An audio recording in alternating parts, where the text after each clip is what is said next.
Nous allons recevoir dans un instant Pauline Bonnet qui est déjà sur le plateau. Vous êtes responsable du Fonds d'art contemporain et vous intervenez en tant que jury pour le projet Start qui aura cette grande finale ce week-end. Bonjour. Bonjour.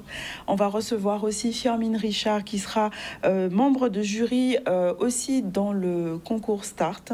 Ensuite, on recevra Josette Mérillon, responsable de la commission recherche et culture du CORECA. Il sera question d'une manifestation du CORECA entre regard croisé entre Cuba et la Guadeloupe. Et on terminera avec Jean-Paul Kiko, président de Guajeka Bénin, et il nous parlera de cette collecte qu'il organise pour les enfants du Bénin, donc en matière de dons pour l'art et l'éducation. Au niveau de l'actualité, on parlera de l'Assemblée générale de la Chambre des métiers d'art à démarrer qui s'est déroulée, constatant une amélioration générale pour leur chambre des métiers. Ensuite, on parlera de la représentation théâtrale qui s'est déroulée sur le collège de Port-Louis par les élèves autour d'une pièce, Victor et les barricades, par des élèves de 6e.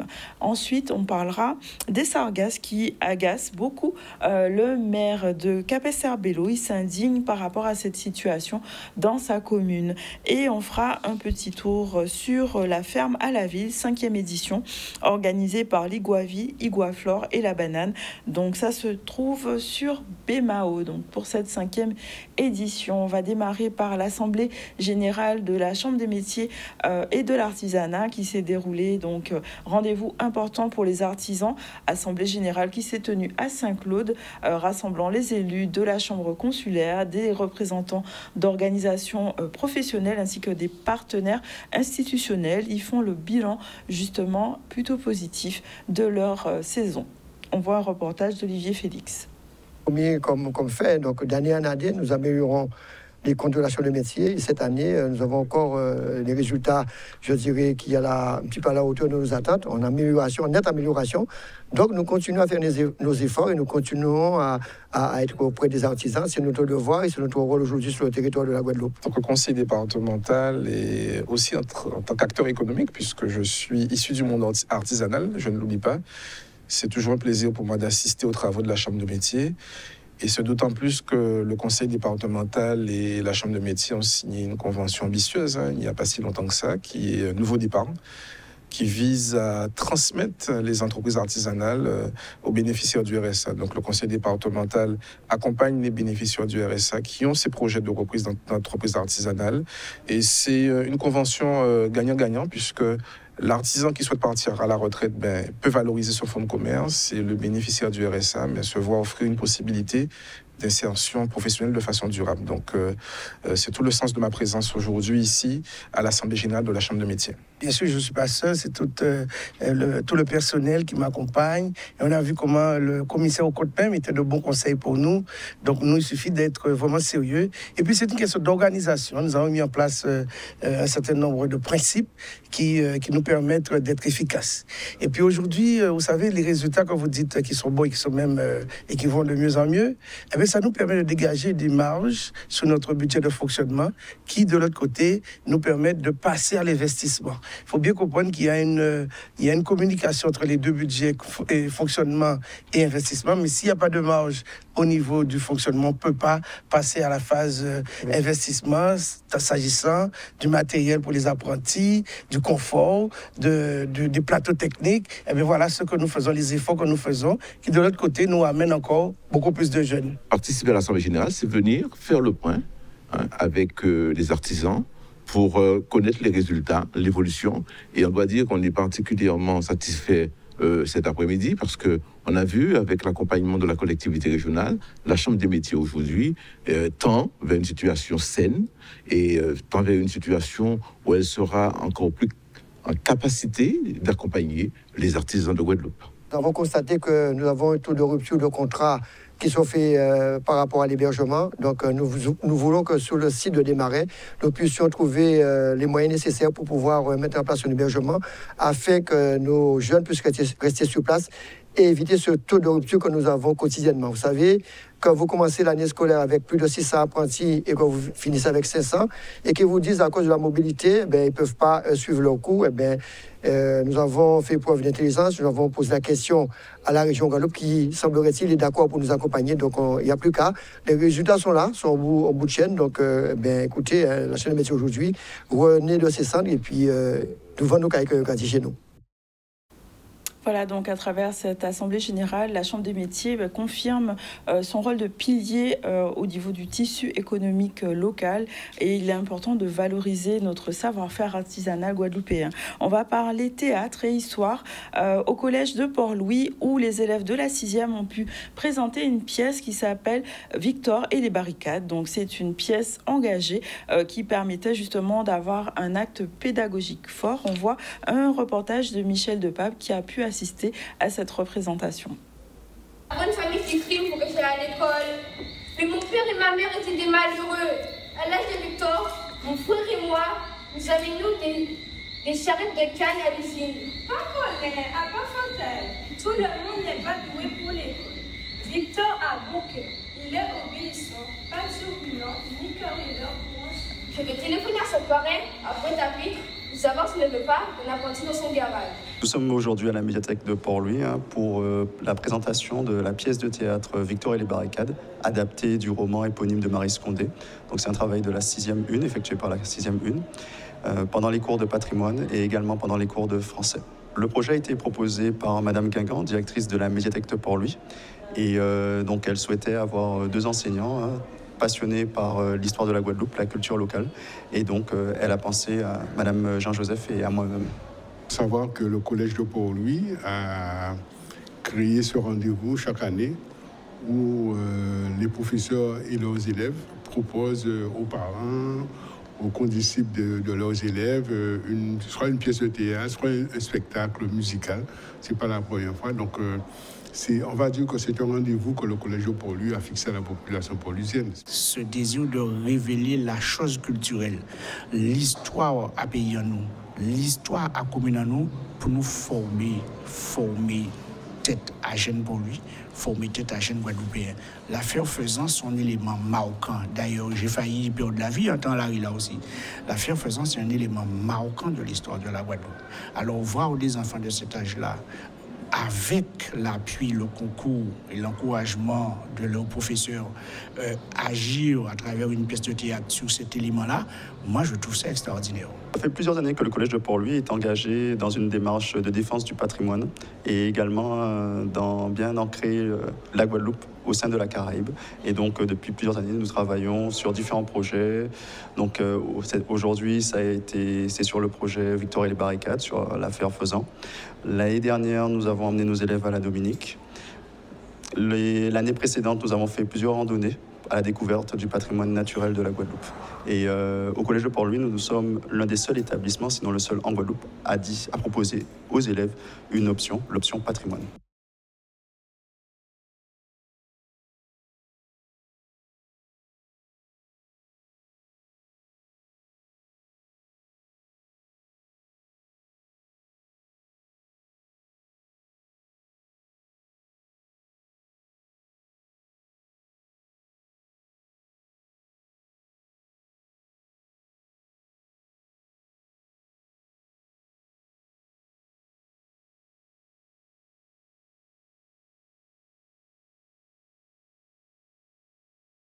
Peut-être juste définir qu'est-ce que c'est le Fonds d'art contemporain pour ceux qui ne le connaissent pas. Oui, alors du coup je représente le conseil départemental en fait au sein du jury art visuel parce que je suis responsable du Fonds d'art contemporain qui est en fait à la fois une collection, la collection du conseil départemental d'art contemporain et aussi en fait un espace d'exposition où on programme des artistes de la collection et des artistes invités dont on fait des acquisitions, avec lesquels on travaille sur des projets de résidence, sur des projets d'exposition. Donc vous faites partie de l'art visuel dans la catégorie art visuel, donc il y a 5 catégories. Qu'est-ce qui vous a motivé du coup à participer à ce jury ? Alors c'est vraiment intéressant parce que déjà en tant que programmatrice d'un lieu d'exposition, j'ai découvert beaucoup de profils très intéressants de jeunes artistes, donc ça renouvelle un petit peu aussi notre vivier d'artistes, ça donne envie d'exposer de nouveaux talents, ça donne envie de travailler avec de nouveaux artistes et d'ailleurs c'est le cas puisque dans les mois qui vont venir on va programmer aussi des artistes qu'on a découverts dans ce concours Start. Et vraiment, on a découvert des profils incroyables. Et donc, les finalistes en art visuel, ce sont 5 filles, 5 jeunes femmes, vraiment très, très, très, très douées. Et on avait beaucoup de choix parmi des talents extrêmement doués, extrêmement compétents. Et là, on a sélectionné 5 pépites pour cette finale et on espère que tout va bien se passer pour elles. Quels sont les univers ou les médiums un peu qui vous ont marqué plus que... Enfin, j'imagine dans les 5, ça veut dire qu'elles ont des univers déjà bien identifiés, spécifiques. Qu'est-ce qui vous a inspiré ? Alors, on a eu, parmi les candidatures à sélectionner, puis ensuite pendant les auditions où on a fait cette sélection des 5 finalistes, on a eu vraiment tous les types de médiums. On a eu de la vidéo, on a eu de l'animation, on a eu de la peinture, on a eu de la sculpture, on a eu des arts numériques, on a eu vraiment toutes sortes de pratiques. Et parmi celles qu'on a sélectionnées, on a plusieurs jeunes femmes qui font de la peinture et de la sculpture et de l'installation en volume dans l'espace. On a aussi une artiste qui fait du design textile, en fait. Donc, elle fait des œuvres avec du tissage, à partir de tissage et de techniques de tissage. Donc on a tous ces profils-là. Et on a choisi pour cette grande finale, en fait, de les confronter à un petit espace qu'on va leur offrir. Et elles vont pouvoir installer cet univers. Parce que, comme elles ont des pratiques très différentes, on n'a pas pu les restreindre à ce challenge lors de la finale, de faire une peinture en direct, par exemple, ou proposer quelque chose d'un petit peu limité. Oui, par rapport au temps. On a vraiment choisi de leur donner toute une journée, la journée donc de demain, de samedi, où elles vont pouvoir créer devant le public cet univers, en fait, dans l'espace qu'on leur a attribué. Donc, il y a quoi, une thématique commune, ou bien comment vous arrivez à évaluer et à comparer du coup les artistes? Alors, en fait, et les univers? C'est compliqué. C'est compliqué, c'est là qu'est la difficulté, parce que la thématique, en fait, c'est leur propre thématique, c'est elles qui vont mettre en scène leur univers, elles vont vraiment exposer leur univers au public. Donc elles auront ce box qui va faire 3 panneaux, en fait, comme ça, de contreplaqué. C'est comme une petite pièce, une petite salle dans lesquelles elles vont installer leur univers, donc des œuvres avec à la fois tout ce qui peut relever aussi du parcours et du processus de création de l'œuvre. Donc elles vont essayer de se mettre en scène, en fait, et c'est ça leur challenge, c'est ça leur difficulté, c'est d'essayer de montrer un petit peu leur processus de création, leur univers, leurs œuvres en même temps, à la fois finies, à la fois non finies, et ensuite montrer ce box au public et sur scène pour pouvoir, en fait, être confronté à ce public. Donc on sera vraiment au cœur de la création pendant l'événement, ça va se passer en même temps qu'elles le font, elles le produisent, c'est ça? Oui, c'est ça, c'est pour ça que j'invite aussi ceux qui sont intéressés par la finale art visuel à ne pas venir uniquement le dimanche où il y aura la présentation, en fait, sur scène, mais à venir également le samedi où elles seront toute la journée face au public en train de créer, en train de produire, en fait, cet univers. Ok, et ce type d'initiative, justement, est-ce que ça peut transformer des trajectoires, permettre à certaines personnes qui sont éloignées d'un circuit, on va dire, classique, de se faire connaître, de dévoiler un peu leur univers? Absolument, parce que parmi les membres du jury art visuel, par exemple, on a une galeriste, Viviane Pellu, on a Isabelle Firmo-Marché qui dirige Corpo Art. Donc c'est une association qui permet d'accompagner les jeunes artistes à exposer, à se professionnaliser. Donc en fait, nous, au sein des membres du jury, en fait, au sein du jury, on a vraiment profilé, repéré des candidatures, que ce soit les finalistes ou parmi les procédés de sélection qui sont passés en amont. Et il y a déjà des projets d'exposition qui sont en cours, il y a déjà, en fait, des choses qui sont professionnalisées, parce qu'en fait, le but de Start aussi, c'est pas uniquement de produire un grand gagnant, un talent qui va être produit, qui va être accompagné.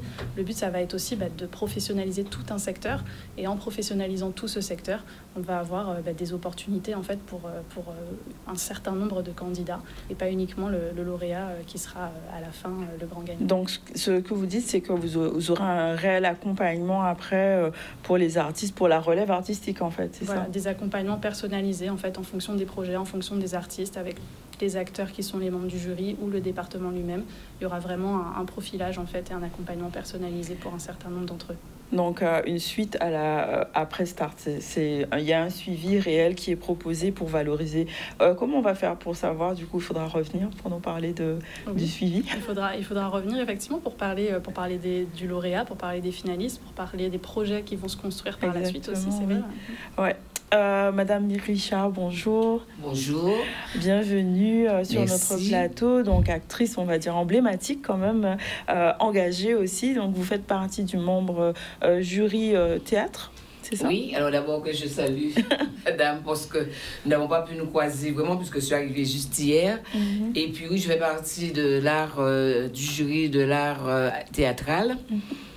Donc, alors, quel regard vous portez sur la jeunesse artistiquement parlant, mais à travers Start, puisque vous avez pu voir aussi... Mais justement, j'ai pu découvrir comment nos jeunes sont impliqués dans tout ce qui appartient au pays, donc qui sont à la recherche de leur identité et des talents que nous avons ici. De toute façon, je n'en doutais pas.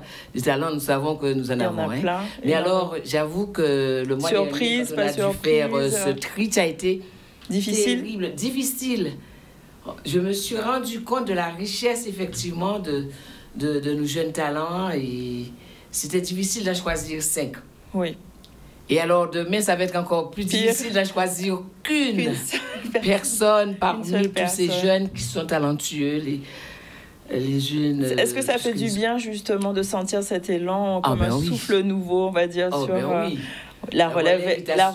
Ça, on peut le dire, de belle façon, de belle manière. Il faut juste les aider, ces jeunes. Comment on pourrait les aider? Mais justement, les faire sortir quelquefois aussi, de les faire rencontrer d'autres professionnels de leur âge. C'est ce que j'ai proposé effectivement à Daniel Dumurier, parce que je viens de rencontrer, je sors d'un festival où il y avait tellement de jeunes qui avaient... qui étaient talentueux. Je voyais tout de suite nos jeunes là. Oui, parmi ces jeunes-là, c'est un festival qui s'appelle les Sœurs Jumelles. D'accord. À Rochefort, qui se tient encore jusqu'au 29 là. Et il y avait tellement de jeunes, tellement de tables rondes avec tous ces jeunes, qui sont des écoles. C'était la rencontre entre la musique et l'image. C'était extraordinaire. Et tout de suite, je visualisais nos jeunes parmi ceux que j'ai rencontrés. Mais ce serait de créer des ponts, des passerelles, en fait, que les jeunes sortent et la France, soient confrontés à d'autres jeunes qui font le même métier qu'eux, qui sont à leur niveau. Et qui ont la même énergie, la même motivation. Vraiment. Donc là, vous êtes vraiment une artiste engagée depuis longtemps. Qu'est-ce qui vous touche particulièrement dans ce qu'ils ont présenté, proposé, les messages des candidats, parmi ceux sélectionnés ou pas d'ailleurs, hein, puisque comme la sélection était compliquée, qu'est-ce qui vous a le plus touché? Mais leur... comment dirais-je, identification, leur ancrage dans le pays, montrer, et c'est ce que je dis, nous devons partager avec les autres notre patrimoine, notre culture. Et ces jeunes, ils ont cela en eux tout de suite. Ils ne parlent pas des autres, ils parlent d'eux, de leur vécu. C'est extraordinaire. C'est vrai que j'en avais la chair de poule de les voir réagir comme ils le faisaient. C'était trop... Enfin, moi, je peux vous assurer que je les découvrais et à leur âge... Vous étiez charmée déjà. Mais j'étais charmée. Non, parce qu'en fait, on sent que nous avons une jeunesse qui est présente, qui est ancrée dans son pays et qui a envie de parler de son pays. Malgré toutes les images qu'elle peut recevoir, cette jeunesse, elle est là et elle a envie de parler d'elle. Et de partager ce qu'elle vit, son vécu. Son quotidien, son quotidien qui peut-être qui est universel, qui est aussi le quotidien des autres. Donc, moi, j'étais vraiment très, très ravie de faire partie de ce jury. Comment les artistes caribéens, pas que guadeloupéens, pourraient justement passer leur message? Alors, ce dispositif, il existe, certes, mais quels autres moyens on pourrait mettre en place justement pour développer?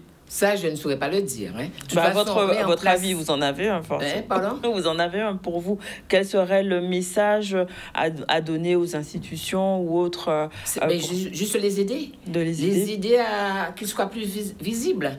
Qu'ils ne soient pas que dans l'île, qu'ils puissent partager leur savoir avec d'autres.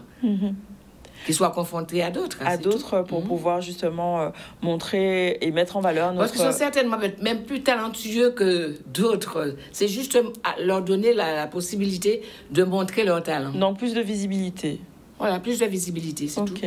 Donc, ce concours s'inscrit vraiment dans cette démarche-là. En tout cas, on a un programme qui est riche demain et dimanche. Donc, je vois qu'il y a des expositions avec un happening prévu, des ateliers de customisation. On a un vrai corner au niveau des industries culturelles et créatives avec des stands professionnels qui seront là. Est-ce que toute cette synergie-là, elle est vraiment vraiment importante sur ce week-end, mais comment la faire continuer et être pérenne, un avis ou l'autre?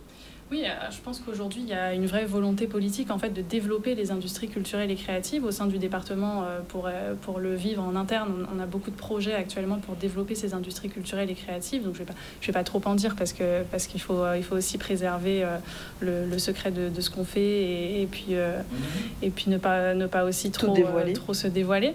Mais il y a une vraie volonté politique et en fait, aujourd'hui, on est aussi en demande de projets chez des particuliers, chez des artistes ou des structures pour les accompagner en fait. Parce que comme il y a cette volonté, il ne faut pas rater le coche non plus. C'est ça. Et aussi solliciter les avoir institutions. des moyens financiers, puisque c'est quand même souvent le problème technique pour avoir des salles d'exposition et d'expression, puisque les salles de théâtre et de danse, par exemple, il n'y en a pas énormément en Guadeloupe.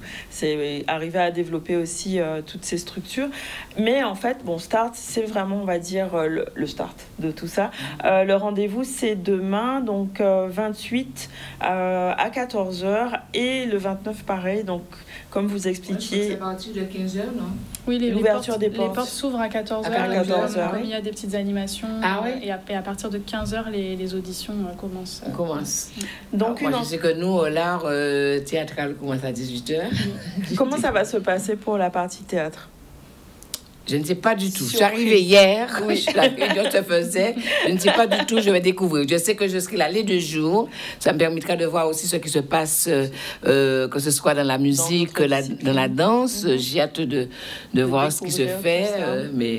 Ok, donc en tout cas, la billetterie est libre. Il y a sur ticketEventroom.com, on peut, Alors, il paraîtrait... Parce que j'ai des amis qui ont essayé d'avoir des places et qui n'ont pas pu. Alors, est-ce qu'il y a un bug ou est-ce que... Non, les places ont été vendues, en fait. Et, il n'y en a plus? Et il y a eu, je crois, une réouverture de la billetterie, mais je ne sais pas du coup où ça en est. Mais donc, ça veut dire que c'est peut-être complet, c'est ça, en fait? Ça peut être complet, apparemment. Bon. OK. Parce que mes amis m'ont dit hier, mais on a essayé de s'inscrire, on n'a pas pu. En tout cas, voilà, pour ceux qui auront la chance de voir, il y a un vrai show à côté, un stand-up, des spectacles de musique, danse, de la diffusion de courts-métrages, un show live, un vrai spectacle, une vraie ambiance autour de Start. Et on a hâte de voir nos jeunes talents guadeloupéens avec la nouvelle génération qui est vraiment à l'honneur. Un vrai levier, en tout cas. Merci, mesdames, d'être venues nous parler de cet événement. Pour ceux qui ont la chance d'y aller, on a hâte d'avoir les retours de chacun.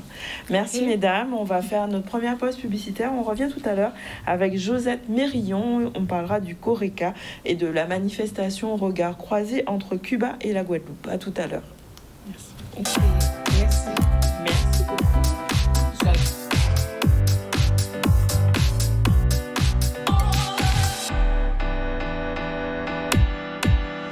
Nous voilà de retour dans le plateau du ZCL. On va recevoir dans un instant Josette Mérillon. Vous êtes responsable de la commission recherche et culture du CORECA. Bonjour. Bonjour. Vous allez nous parler d'une manifestation Regard croisé entre Cuba et la Guadeloupe.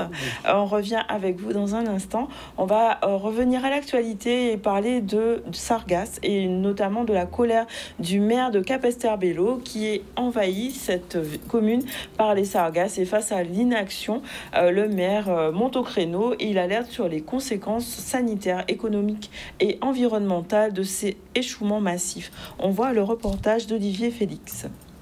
Une situation quelque peu abominable, compliquée, que certains s'en servent pour faire de la politique politicienne, puisque on le voit, la population qui vit à proximité est en grande difficulté vis-à-vis des émanations. Nos marins pêcheurs qui sont bloqués là depuis maintenant quelques semaines, avec un vrai frein pour leur activité professionnelle. Et c'est en ce sens que nous avons pris nos responsabilités, puisque, comme vous le voyez, avec le conseil départemental sur cette zone, il y a une entreprise qui est déployée, mais vous pouvez le constater avec les tas qui sont là, c'est vraiment un coup d'épée dans l'eau, puisque on en on enlève 10 tonnes aujourd'hui, c'est 100 tonnes qui arrivent le lendemain. Et on le voit régulièrement avec les grandes nappes qui sont au large. Donc c'est très critique, c'est très difficile. Sur la plage de Roseau, qui reste aussi un pan important donc, de l'activité, nous avons déployé donc, par le biais de la ville donc, un prestataire qui là aussi fait de son mieux.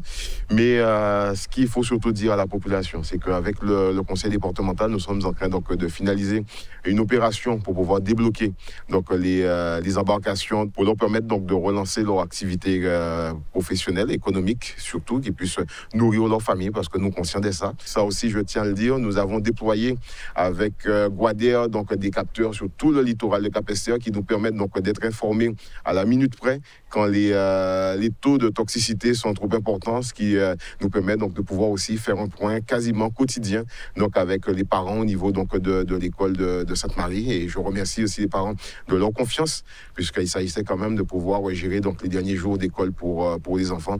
Donc en gros, nous continuons à faire face à ce gros fléau.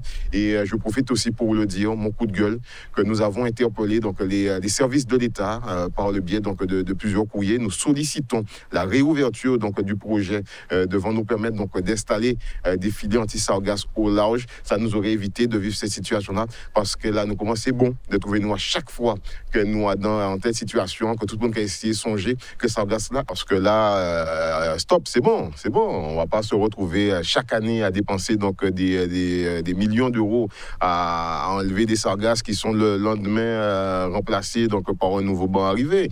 C'est plus possible. On est dans quand même la gestion d'argent public, l'argent donc de la population, des villes qui sont endettées, et nous quoi jeter de l'eau pas finette. Non, il faut un moment que l'État nous propose de vraies solutions, et sinon, à défaut, laisse la main aux élus pour que nous puissions agir, puisque les marins pêcheurs de Sainte-Marie et de Badanier étaient disposés à nous accompagner dans le cadre de la confection donc, de filets, même quelque chose de rudimentaire créé avec le matériel qu'ils ont là, pour qu'on puisse au moins se protéger de ça. Mais on ne va pas se retrouver chaque année à avoir les marins pêcheurs qui ne peuvent pas aller travailler, donc ils peuvent pas famille à manger, se retrouver avec ces émanations. Vous voyez dans quelle situation nous sommes debout là actuellement, et Nimoun à côté qui est asthmatique, pour ne prendre que ces exemples-là, papier, mamie qui est en souffrance. Donc voilà toute cette réalité pour laquelle il est maintenant nécessaire qu'on arrête avec les beaux discours et que nous puissions maintenant autour à table pour trouver des actions concrètes.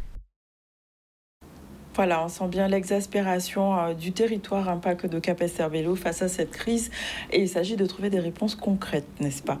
On va parler du CORECA avec Josette Mérillon. Donc, comme je disais, pour cette manifestation, regard croisé entre Cuba et la Guadeloupe, mais on va déjà en parler du CORECA. Qu'est-ce que c'est et quelles sont les missions du CORECA? Alors, le CORECA est une association loi 1901 qui a été créé en 1991 par un groupe de personnes, de Guadeloupéens, qui avaient envie d'ouverture vers la Caraïbe. Donc, on a commencé par des voyages. Notre premier voyage mémorial Caraïbe, on a fait à Dominique, ce qui a permis à beaucoup de Guadeloupéens de découvrir le territoire Kalinago, avec qui nous entretenons encore des relations très étroites, et des ouvertures, des échanges, une coopération, comme on aimait à dire, populaire, c'est-à-dire ce sont des échanges entre les peuples, entre les populations, entre les gens, entre les frères caribéens. En fait, c'est surtout ça l'objectif au départ. Mais ça ne nous a pas empêché après d'étendre nos relations par-delà les frontières de la Caraïbe, puisqu'il nous est arrivé d'aller au Sénégal en 2002, dans le cadre de la commémoration du 150 ans de l'abolition. Ça ne nous a pas empêché d'aller en Afrique du Sud à la rencontre de ce qui s'est passé. Oui. Ça ne nous a pas empêché d'aller sous les traces de Martin Luther King. Ah oui, donc, vous avez fait vraiment beaucoup de choses en lien avec le CORECA, les associations noires. On rappelle, Conseil représentatif des associations noires, le CORECA. Et donc l'idée, c'est dans votre commission culture, vous avez, je vois plein de livres, ça veut dire des parutions par rapport à ce que vous avez fait. C'est-à-dire l'objectif le CORECA est constitué de plusieurs commissions. D'accord. Il y a une commission de solidarité. Alors, quand il y a des cyclones, quand il y a des catastrophes dans la Caraïbe, c'est cette commission-là. La commission des développements durables. Et parce que le CORECA évolue avec l'évolution de la société. La commission jeunesse, parce qu'effectivement, les membres qui ont fondé, il y en a encore quelques-uns qui donnent de leur temps, de leur énergie à l'association. Mais il y a aussi la commission jeunesse qui, effectivement, prend en charge maintenant beaucoup de manifestations qui concernent le CORICA. Et la commission culture et recherche, pardonnez-moi, qui a comme objectif de mieux connaître la culture dans toutes ses formes dans la Caraïbe. D'accord. Mais et pas que, parce que la Caraïbe commence chez nous. Oui. Donc, il faut savoir que quand on s'inscrit au CORICA, sur la fiche d'inscription, on donne son nom, ses coordonnées, et il y a des caches qu'on cause pour savoir si on veut participer à une commission. Ce n'est pas obligatoire. Donc, je sais qu'il y a beaucoup de gens qui s'inscrivent, mais dans la commission culture que j'ai le plaisir de manager, on va dire, nous avons peut-être une 50aine de membres inscrits, mais de personnes qui vraiment sont très actives, il y en a plus d'une vingtaine. Et je crois que je les remercie publiquement aujourd'hui parce qu'en fait, les projets sont mis en œuvre et tout le monde met la main à la pâte pour donner des rendus qui sont très bien. Donc, au niveau de cette commission, nous avons 3 temps forts dans l'année. Le premier temps fort, c'est le 8 mars. Au cours de cette journée, il y a beaucoup de femmes, il faut dire à la commission, nous rendons hommage aux femmes de la Caraïbe. C'est-à-dire que les dernières, je ne vais pas tout vous donner, mais les dernières manifestations, nous avons dit hommage à Marie Scondé. Et je suis très heureuse de savoir que quand on lui a dit rendu hommage, elle était encore vivante. Ah, ça c'est bien. Et donc, j'ai vu aussi que vous avez un ouvrage sur les femmes médecins, les premières. Alors l'année dernière, nous avons travaillé sur les pionnières. Nous avons cherché dans la Caraïbe toutes les premières femmes médecins. Et nous avons rendu hommage à 2 femmes médecins guadeloupéenne, la première femme pédiatre de Guadeloupe, Madame Robert Amo-Démétrégis et Madame Ninette Amo-Laurent, qui a été la première femme médecin de santé scolaire autochtone, comme elle dit, de Guadeloupe. Elles étaient là, elles ont 90 ans. Donc, c'est bien aussi de rendre hommage. Nous avons rendu hommage aussi à Madame Huguette Danette, qui était la première femme assistante sociale de Guadeloupe. Mais pas que. Le CORICA est aussi une association ouverte. Alors, comme je vous disais tout à l'heure, on ne demande pas aux gens leur CV. Donc, contrairement à ce que vous pensez, le CORICA est ouvert à toute personne qui a envie de découvrir des choses. La doyenne du CORICA, qui est décédée il y a 2 ans, s'appelait Madame Stéphanie Barthebin. D'accord. Elle avait 101 ans ou 102 ans. Elle était avec nous à Gorée quand nous sommes allés faire le pèlerinage dans le cadre de l'abolition de l'esclavage. Et elle aimait... Elle était femme de ménage. Quand on a connu une France discutée, elle me dit « On commençait derrière chez à madame ». C'est un terme que je découvrais. Moi aussi. Derrière chez à madame, ça veut dire effectivement à l'époque, les bourgeoises avec leurs servantes, la servante restait derrière la maîtresse pour pouvoir être à son service. D'accord. Et cette dame était d'une richesse et d'une bonhomie, d'une gaieté. D'ailleurs, quand on l'a enterrée, elle a voulu que ce soit la photo qu'elle avait à Gorée qui soit sur son cercueil. Donc pour revenir... Là, oui, on va parler un peu plus spécifiquement de cette manifestation autour de Cuba. D'où est venue cette idée, justement, de cette manifestation? Donc, chaque année, les objectifs. je vous dis, il y a le 8 mars. Oui. Nous avons la journée du CORICA qui se passe le premier dimanche de juillet. Donc, on ne va pas parler de notre manifestation. Nous reviendrons si le cas. En décembre, nous faisons un Noël caribéen où chaque année, nous essayons de découvrir une île de la Caraïbe avec ses spécificités autour de Noël. D'accord. L'année dernière, nous avons fait Porto Rico. L'année d'avant, c'était la Grenade. Et donc, cette année, on n'a pas encore choisi. Et pour la journée du CORICA, pourquoi Cuba? Cuba est une île de la Caraïbe qui regorge de richesses. D'ailleurs, le thème de la journée s'appelle Un viaje a Cuba d'hier à hoy, c'est-à-dire que d'hier à aujourd'hui. Pour ceux qui ont voyagé, peut-être que vous êtes trop jeunes, vous n'avez peut-être pas eu l'occasion d'aller à Cuba. Mais Cuba, c'est un pays qui a une richesse culturelle, une richesse intellectuelle, qui a créé une méthode de lecture qui s'appelle Yossi Puedo, qui a été reconnue par l'UNESCO, qui a des médecins, qui foisonne en littérature, dans tous les domaines qui excellent et qui malheureusement, c'est mourir, comme on dit en espagnol aujourd'hui. Concrètement, du coup, l'événement, comment ça va? Alors, l'événement va se situer au niveau de la commission culture et recherche. Nous aimons à dire que nous entourons d'experts, de gens, parce que nous ne sommes pas des chercheurs patentés. Hein, bon. Mais nous nous entourons, quelle que soit la recherche que nous faisons, nous entourons de sachants, de personnes qui ont une expertise dans le domaine. Donc, que pour notre journée, nous allons, et dans notre commission, nous avons aussi des experts. Donc, M. Nazer Kalis, qui est membre de la commission, va nous faire un petit rappel historique.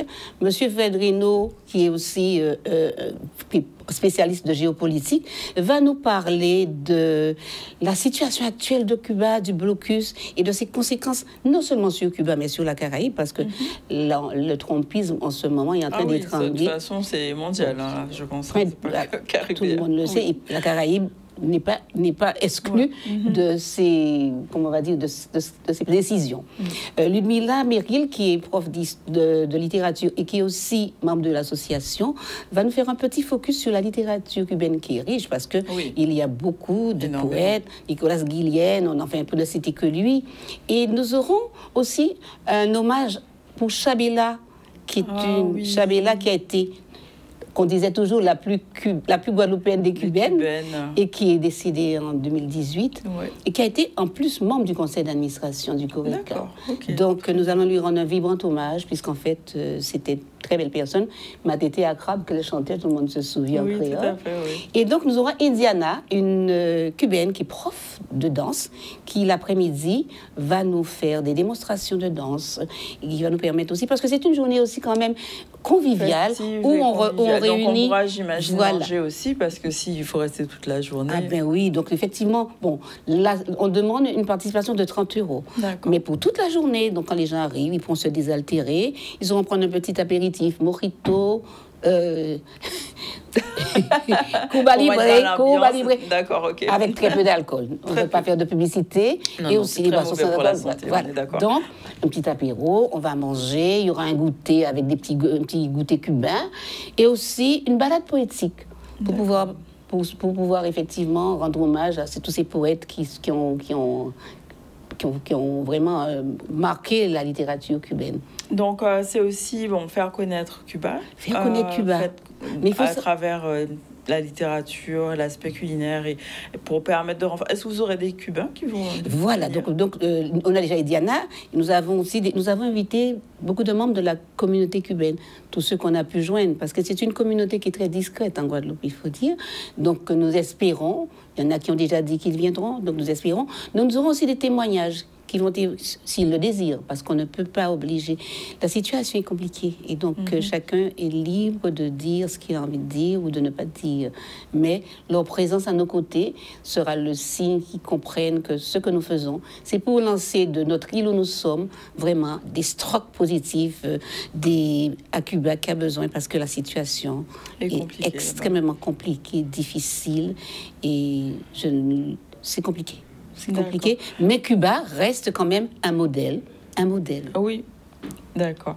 En tout cas, merci pour... alors, si on veut venir, comment on fait? Alors, si on veut venir, vous savez, il y a un numéro de téléphone, mais c'est plus simple d'aller sur la billetterie.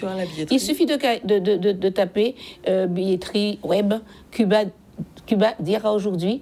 On tombe tout de suite. Et l'avantage, c'est qu'on peut aussi choisir son menu. Quand on s'inscrit, on choisit son menu, on sait ce qu'on va manger, donc il n'y aura pas de surprise. On paie en ligne parce que c'est plus sécurisé, plus sécurisant maintenant avec tout ce qui se passe. Donc c'est vrai que nous espérons que beaucoup de gens vont venir nous rencontrer. En général, les manifestations du Coreca, nous avons des adeptes, nous avons des sympathisants qui aiment bien ce que nous faisons. Mais si ceux qui nous écoutent aujourd'hui ont envie de nous rejoindre, ça se passe au Fort Fleur d'Épée, qui est un lieu symbolique, c'est un lieu chargé d'histoire, mais aussi un lieu aussi très... On peut se détendre, parce que là aussi c'est important de pouvoir passer une journée de détente, une journée agréable dans cette... période troublée, on a besoin de respiration. Donc, et de danser aussi. Oui, l'invitation, c'est ça. Donc, à partir de 9h, alors c'est de 9h à 17h. Poétique, chant, musique, danse, hommage, repas.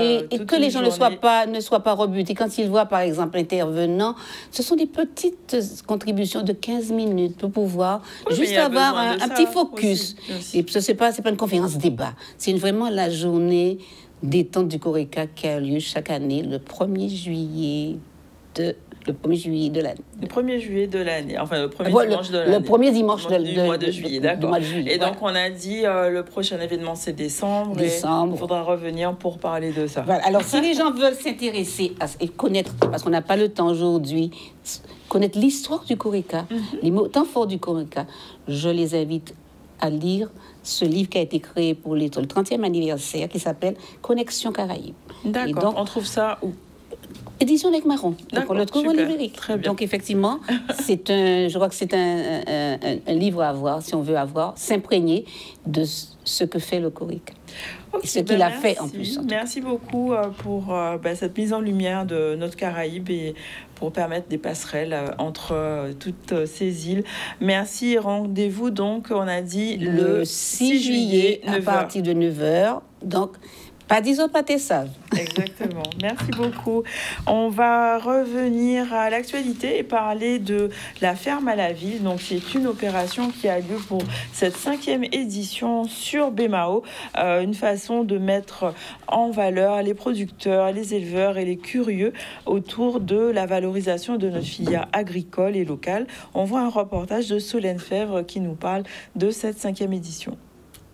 La grande nouveauté, c'est que les 4 grandes filières sont présentes sur cette 5e édition. On a la filière banane, on a la filière canne qui est représentée par la distillerie Ramonec, on a l'Iguavi, on a l'Iguaflore qui sont présents. On a aussi la recherche avec nous cette année avec le CIRAD.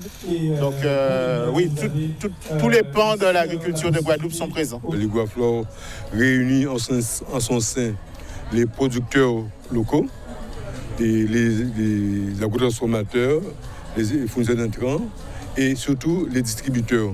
Donc c'est d'essayer de mettre tout ce monde-là ensemble pour pouvoir qu'il y ait une bonne planification de la production, un bon écoulement de la production qui se fasse convenablement. Il y a des stands institutionnels. Là, chaque filière aura des stands où ils pourront répondre aux questions que les visiteurs auront. Mais après aussi sur le stand central, il y aura des animations, des show cooking avec les produits locaux. On aura des conférences aussi, des ateliers, comment faire du bouturage. Et aussi, on a la grande ferme, du lapin au bovin. Ça me fait penser un peu à un petit salon de l'agriculture, on y va souvent. Et je trouve que c'est très important que les Guadeloupéens s'intéressent à leur alimentation. Et évidemment, leur alimentation commence par la production agricole, parce que sans agriculteurs, on ne peut pas se nourrir. Et donc, il est important qu'ils connaissent le fonctionnement, les produits, et évidemment comment ils sont commercialisés, puisqu'ils sont commercialisés non seulement au sein des grandes enseignes qu'il y a juste derrière nous, mais aussi de manière privée, sur des salons, etc. Donc pour nos étudiants, c'est une vraie opportunité. Souvent, les gens sont étonnés de voir qu'on produit des bovins, on produit des poulets en Guadeloupe, on produit du porc. Et donc, c'est faire le lien entre des gens qui sont plutôt urbains avec la ruralité et créer ce lien. Surtout, on attend aussi beaucoup d'enfants. Amenez vos enfants parce que c'est important, c'est le futur, c'est là où ils vont prendre conscience et on va leur faire découvrir leur goût. Voilà donc une action qui permet de rapprocher le monde agricole et soutenir la production locale. On va faire notre deuxième pause publicitaire. On revient tout à l'heure avec Jean-Paul Kiko. Il sera question de Guajeka forcément, mais de collecte de dons pour les enfants du Bénin. À tout à l'heure.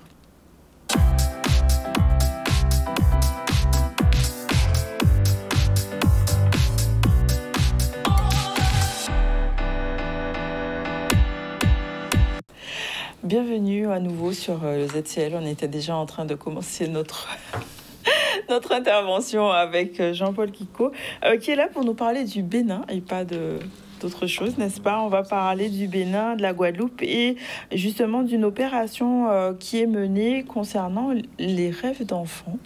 Oui. Donc une belle opération de dons qui vise notamment à nourrir ces rêves de façon très simple avec des fournitures scolaires, du matériel d'art, plastique, etc. Et c'est un vrai élan de solidarité qui est mis au service de cette jeunesse ce samedi. N'est-ce pas, 28, à partir de 8h. L'idée, c'est de collecter des dons. Est-ce qu'on peut brièvement, tout le monde connaît Guajika, mais pour les 2-3 personnes qui ne connaissent pas encore, parler de Guajika Bénin et de la mission que tu fais sur le terrain. D'accord, bonjour tout le monde déjà. Effectivement, Guajika, c'est une association de jeux traditionnels qui valorise ce patrimoine ludique. Et depuis quelques années, c'est vrai qu'on a développé nos activités aussi à l'extérieur, mais notamment sur le continent africain et particulièrement au Bénin. Et donc du coup, depuis maintenant 5 ans, on crée des relations, des échanges. On a mis en place une ONG, Guajika Bénin, qui fait le lien, qui fait la passerelle entre la culture de la Guadeloupe et la culture béninoise. Et comment est née cette initiative de collecte pour les enfants? Mais en fait, en tournant dans plusieurs villes au Bénin, on s'est rendu compte un peu de la situation, on se rend bien compte qu'il y a des besoins. Alors, on ne peut pas satisfaire tous les besoins, mais on s'est dit quand même, on peut apporter un élan de solidarité, notamment à travers justement déjà les fournitures scolaires. Ça reste quelque chose d'important pour les enfants qui sont souvent assez nombreux dans les classes et tout. Donc on s'est dit, mais on va essayer de leur apporter à travers des stylos, des feutres, des cahiers, des crayons, tout cela, tout ce matériel qu'on va essayer de récolter et distribuer et le remettre au cours de notre voyage là-bas. Et donc la réalité sur place éducative, c'est quoi? Alors là-bas, moi, ça m'a impressionné de voir déjà comment les enfants, ils peuvent être par exemple 80 dans une salle de classe. 80. Quand tu n'entends pas une mouche voler, tu entends tout le monde bosser et tout le monde est très attentif. Alors moi, ça m'a vraiment marqué parce que je me dis, je sais pas combien ils font. Quand je vois dans nos classes, on est à 25 à peu près, ça devient un peu compliqué. Mais là, en fait, c'est vraiment intéressant de voir que les enfants sont assidus, c'est que ça reste quelque chose de très important pour eux, l'enseignement, l'éducation, même si les conditions sont parfois difficiles, même s'ils n'ont pas tout le temps chacun un cahier et un stylo, mais en tout cas, ils ont cette volonté de vouloir s'élever, de pouvoir justement apprendre au mieux. Et c'est la raison pour laquelle on s'est dit, mais non, on va faire quand même une opération, justement avec Guadeloupe Animation, qui justement vont nous accompagner lors du prochain séjour et ce sera l'occasion de se mettre ensemble pour porter un élan de solidarité. Et pas que, d'ailleurs, pas que. Parce que dans la collecte, on demande aussi à ce que les gens puissent apporter des fournitures, tout ce qui est autour de la peinture, des tableaux blancs. Pourquoi? Parce qu'on va faire de cela vraiment une opération artistique aussi. On part du principe que l'art, c'est un langage universel qui peut rallier justement nos deux réalités, que ce soit en Guadeloupe et que ce soit au Bénin. Et donc, les enfants de Cap Excellence, des quartiers prioritaires de Cap Excellence, vont produire des œuvres. Et les enfants aussi du Bénin, notamment, il y a une association, il y a un club d'art plastique, Bénin d'Excellence, qui vont justement aussi créer des œuvres. Et à l'issue de cela, on va faire un catalogue. On va mettre ensemble les deux œuvres de la Guadeloupe et du Bénin ensemble. L'idée, c'est de créer vraiment une passerelle culturelle. Ouais, c'est vraiment, on va faire une passerelle culturelle et artistique en même temps. Et ce sera l'occasion, justement, et ce sera d'ailleurs présidé par, justement, Hostie Ponou et Jérôme Saint-Luce de la Guadeloupe, qui vont justement un peu chapeauter aussi tout cela au niveau artistique. Donc un livre qui va être produit, en fait, qui va par la suite, oui, il y aura vraiment un catalogue. Absolument. Une exposition, peut-être? Une exposition. Oui, c'est cela. On va exposer les œuvres des enfants de Cap Excellence, les œuvres aussi des enfants du Bénin. Et à l'issue de ça, ce sera l'occasion de montrer aussi leur talent, de servir de vitrine vraiment pour ces artistes-là en même temps. Et puis créer la passerelle, créer ce pont, encore une fois, artistique, culturel. Et puis, c'est une manière aussi de tisser les liens encore plus forts, de créer une sorte de jumelage culturel entre le Bénin et la Guadeloupe. Alors, est-ce qu'on peut revenir un petit peu sur Guadeloupe Animation? C'est une association qui existe depuis ils fêtent leurs 40 ans cette année. 40 ans, c'est vraiment un engagement culturel et associatif assez important. Vraiment, beaucoup de personnes les connaissent parce que sur tout le territoire, ils n'ont pas arrêté entre les animations, mais tout type d'animation, et vraiment pour les divers publics. D'ailleurs, récemment, on était encore ensemble à Pointe-à-Pitre en train de réaliser des actions. C'est une association qui est sur le territoire très impliquée, très implantée et qui fait que pour les 40 ans, ils nous préparent un très beau spectacle. Je ne vais pas trop en dire parce que je ne peux pas tout dire. Je ne sais pas pourquoi vous dites ça à chaque fois quand vous venez sur le plateau, il ne faut pas en dire. Mais en fait, si, il faut le dire. Oui. Sinon, c'est pas la peine. C'est pour que les gens viennent. En fait. Finalement, on ne sait pas qu'est-ce qui va se passer, mais il va se passer quelque chose. Voilà. Oui, non, mais je vais laisser les présidents aussi en parler, les présidents de l'association en parler. C'est vrai qu'on se rend compte avec le temps, toutes les actions qui sont menées sur le territoire permettent de donner une belle couleur en fait aux actions de la Guadeloupe et surtout toujours tisser des liens parce qu'en fait toutes les institutions, les instances ne peuvent pas tout faire et le rôle associatif est tellement important que ça permet de créer de la cohésion, de perdre les échanges, le savoir vivre ensemble, des choses, des valeurs qu'on a un petit peu égarées, la transmission, tout cela. Et à travers Guadeloupe Animation et Guajeka, ben c'est 40 ans pour Guadeloupe Animation, 20 ans pour nous, ça fait 60 ans d'activités associatives cumulées. Et c'est ce qu'on va partager justement au cours du voyage et au cours des événements d'ici la fin de l'année. Donc ça donne presque envie de partir là au Bénin, vraiment. Complètement. On invite tout le monde d'ailleurs. Venez distribuer avec nous. On peut encore s'inscrire, bien sûr, parce qu'on part là justement du 16 juillet au 28 juillet. Et donc, il y a encore de la place pour toutes les personnes qui souhaitent justement partager cet événement avec nous. Et puis surtout aussi, rencontrer, comme la dernière fois quand on était passé, on avait fait un petit clin d'œil à la reine Tassiangbe. Tout cela, on ira à Bomé, voir un peu Cotonou, comment ça se passe. Et toujours tisser des liens pour qu'on puisse comprendre nos deux réalités. Les dons, alors on a parlé de cahiers, crayons, pinceaux, matériel artistique. Comment ça va être acheminé après? Alors justement, comme pendant le séjour, on a du monde qui part avec nous. Chacun va prendre un peu. On va emmener là-bas. Et puis on est en train de voir aussi au niveau aérien qu'est-ce qui est possible de faire, surtout comme on a une ONG. L'idée, c'est de voir justement quelles facilités qu'on peut mettre à nos dispositions. Mais déjà, on va s'auto-organiser avec tous les participants du voyage. Vous êtes combien pour pouvoir, on a à peu près une bonne dizaine qui partent pour l'instant. Et puis, l'idée, ce serait au cours du voyage, de pouvoir acheminer. Et puis, de toute façon, il y a tellement de personnes qui partent pendant les vacances encore. Oui. Donc, on va vraiment un peu étaler cela sur tout le temps des vacances. D'accord. Donc, une partie des dons va bénéficier aussi à la Fondation Guajeka. Donc, ça va renforcer vos liens que vous allez avoir. Et je sais que 20 ans, donc octobre, il y a une grosse manifestation qui se prépare. Tout à fait. Ce sera Est-ce qu'on peut en savoir un peu? Absolument. Merci. Tout. Merci. Oui, en fait, du 12 au 19 octobre, on va vraiment, il y aura le Festival international des jeux traditionnels. Pour la première fois, on va inviter des délégations extérieures à venir sur notre territoire. Amérique du Sud, donc Argentine, Brésil, Panama. En Afrique, il y aura le Nigeria, le Bénin, peut-être le Sénégal. Et puis dans la Caraïbe, les copains de Martinique, Dominique, Haïti, qui seront là. Donc on invite tout le monde à partager, à présenter ce qu'ils font. Et nous aussi, ce sera l'occasion de leur présenter comment on aborde les jeux traditionnels, notamment avec l'aspect éducatif, notamment avec l'aspect thérapeutique, avec la jouet-thérapie, notamment avec les séjours qu'on organise aussi sur le continent.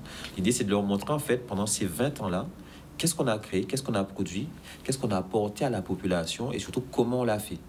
Donc à partir de là, on va échanger aussi leurs pratiques dans leur territoire, comprendre comment ils fonctionnent, comment ils abordent les jeux et tout ce qu'il y a autour. Et en même temps, il y aura une veillée culturelle, il y aura le Roussi-Route. Vous vous souvenez, c'était les parcours de pneus bâtons. On va bloquer Jarry. On va mettre tout le monde dans la rue. Sérieux? Pneus bâtons. Et allez, c'est une grande manifestation populaire où tout le monde pourra justement découvrir. Et puis il y aura la place de la Victoire où on va faire un grand écran. On va justement présenter Woman King pour faire le lien entre l'Afrique, nous, et le Bénin, mais sur place, en montrant justement comment on est arrivé justement jusqu'à eux avec une délégation de la reine Tassiangbe qui sera en Guadeloupe avec nous. Avec les ambassadrices avec aussi. Les ambassadrices aussi, tout à fait. Ça, c'est tout un programme. Il faudra revenir pour en parler avec de façon détaillée. Octobre, donc on a dit du 12 au 19. Du 12 au 19, ce sera pendant une semaine. Donc dès le lundi, il y aura un colloque international justement où chaque délégation va présenter ses jeux, montrer un peu comment ils fonctionnent. Le lendemain, le mardi, on sera plus à la résidence départementale où on va faire la partie jouet-thérapie. Présenter l'ouvrage sur la jouet-thérapie, présenter les professionnels de santé aussi qui vont montrer comment ils fonctionnent avec les jeux dans leur pratique quotidienne. Le mercredi, on sera plus à Marie-Galante. Ce sera vraiment un ancrage culturel assez intéressant parce que c'est à Marie-Galante où il y a eu le premier livre qui a parlé des jeux traditionnels de la Guadeloupe en 78. Donc on va leur faire un hommage, un honneur. Et puis le jeudi, on sera à la place de la Victoire.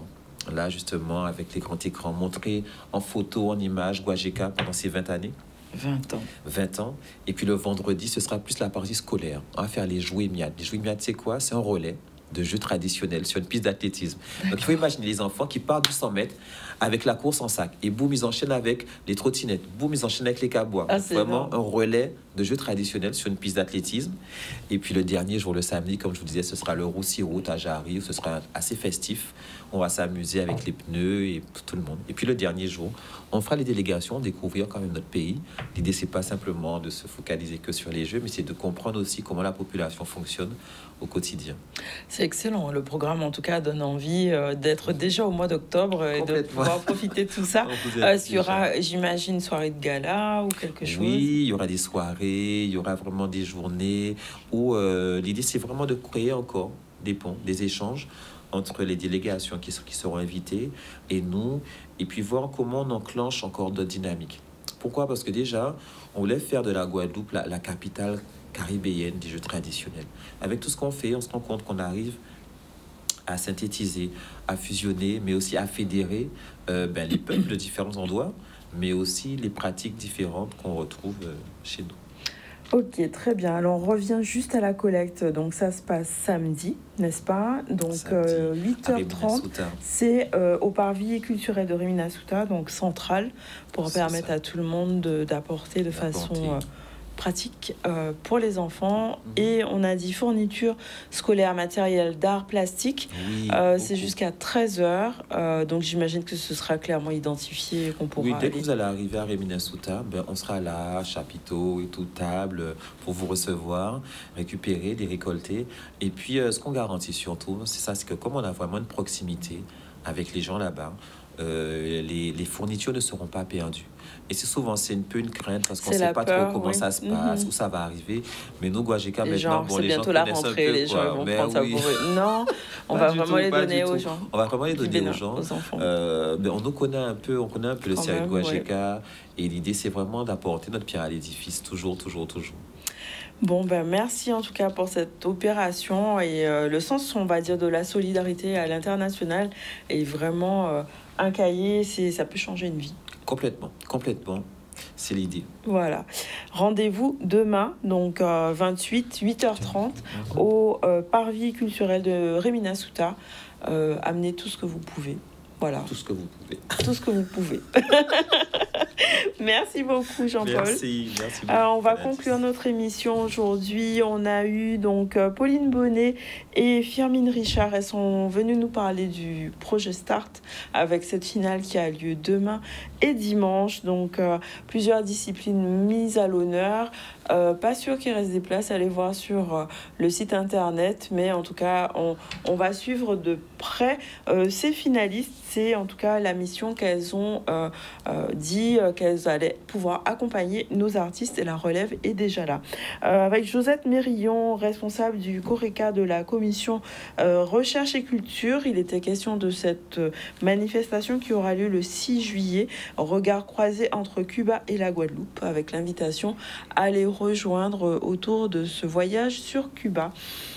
Et on vient de voir avec Jean-Paul Kiko, donc président de Guajeka Bénin, de cette collecte très importante pour les jeunes béninois, les enfants, donc fourniture scolaire et arts plastiques. Donc ça, c'est à partir de 8h30 demain au centre Réminasuta, Pointe-à-Pitre, boulevard Légitimus.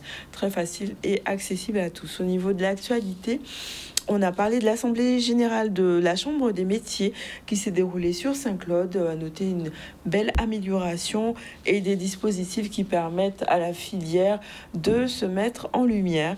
On a aussi parlé de la représentation théâtrale de Victor et les barricades. Donc ça, c'était sur le collège de Port-Louis. Le maire de Capesterre-Belle-Eau s'exprime et s'agace pour les Sargasses, s'indigne par rapport à cette situation dans sa commune, mais surtout le territoire de façon générale. Il s'agit de mettre en place des actions réelles, concrètes. Et on a aussi évoqué cette 5e édition de la ferme à la ville organisée par l'Iguavi, Iguaflore et la Banane 971. Ça, c'est à Bémao, donc vous pouvez encore y aller et prendre justement des informations sur cette édition. Voilà pour aujourd'hui. On a fini un petit peu plus tôt, 13h44. Je vous souhaite de bonnes vacances parce que la semaine prochaine, Danick revient et moi, je pars. Donc, on se retrouve en septembre, si Dieu veut. Et faites attention à vous pour les vacances. Prenez soin de vous, comme d'habitude.